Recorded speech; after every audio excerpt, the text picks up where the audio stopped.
এই স্মার্ট ইলেকট্রিকের এই সাইডটাতে যদি কখনো লাস্টের জোন পড়ে তাহলে কোনো হাগলুর বাপের ক্ষমতা নেই যে তোমার থেকে বুইয়াটা কেড়ে নেবে।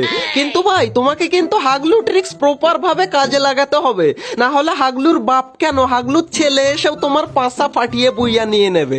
এন্ড ভাই এই হাগলু ট্রিক্সটা ইউজ করতে গেলে সবকিছু খুব ফাস্ট করতে হবে। আমরা এখান থেকে লঞ্চ প্যাড লাগিয়ে দিলাম এন্ড এইখান থেকে আমরা চলে যাব ওই গাছের মাথায়, নারকেল গাছের উপরে গিয়ে আমরা নারকেল পাড়বো আজকে ভাই, মানে হাগলুদের মাথায় নারকেল ফেলবো। আচ্ছা দাঁড়াও আমি গান গুলোকে রিলোড করে পুরো রেডি করে নিই ভাই। এন্ড ভাই তখনই আমি দেখতে পাই ওই সিঁড়ি দিয়ে এক হাগলু উপরে ওঠে। দাঁড়াও এর আমি পাছাটা কি করে ফাটাই সেইটা তোমরা দেখো, কিন্তু হাগলু লুকিয়ে গেল। ওরে ভাই আরেকজন নামে এদিক থেকে রিভাইভ হয়ে। দাঁড়াও এটাকে তো হাওয়ায় ডাউন করে দিলাম, পুরো ফিনিশ করে তুলে নিতে হবে ভাই। তখনই দেখি সেই হাগলু বেরিয়েছে, নে হাগলু তোকেও আমি পাছা ফাটিয়ে শুয়ে দিলাম, হাগলুকেও পুরো এখানে তুলে নিতে হবে।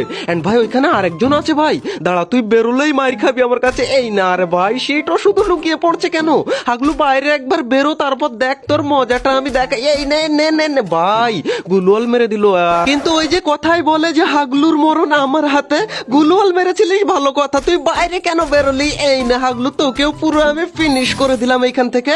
এন্ড তখনই ভাই আমি দেখতে পাই এইদিকে আরেক হাগলু দৌড়ে যায়। নে নে ভাই, ওরে বাইরে এটা ডাউন হলো না, এটাও গুলওয়াল মেরে দিল।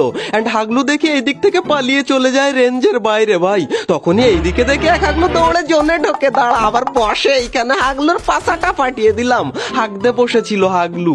তখনই আমি আর কাউকে দেখতে পাই না, পরে আমি নিচে পায়ের আওয়াজ শুনতে পাই। এই দেখো এই দিক থেকে যাচ্ছে হাগলু, নে তুই নে, গুলওয়াল মারলেও লাভ নেই কোনো। এই ভাই বইয়া হয়ে গেছে রে।